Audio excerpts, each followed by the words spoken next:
Partia Demokratike denoncoi sërish parregullsi në procesin e votimit shqiptarëve që jetojnë në Greqi. Drejtuesja politike për diasporën Josefina Topalli në një komunikim me gazetarë deklaroi se opozita ka marrë vazhdimisht informacione se në shtetin fqinj persona të paidentifikuar po marrin zarfat me fletën e votimit, të cilat u përkasin qytetarëve po votojnë në emër të tyre. Topalli shpërsoi tonë duke akuzuar shumicën qeverisëse për manipulim të procesit zgjedhor në Greqi.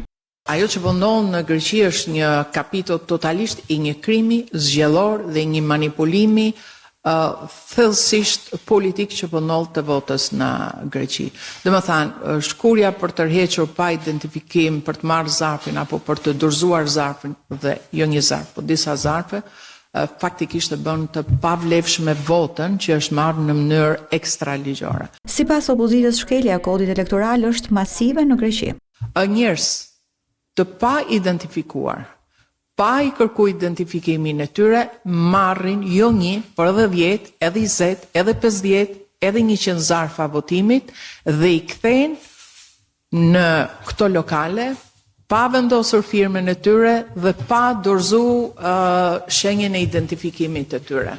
Nëse një vot hidhet në një lokal të lojrave të fatit dhe në të njëjtën kohë, në errësirë, pa identifikim dhe pa firmë të personit që i merr, sigurisht që kjo nuk është një vot që mund të vlerësohet.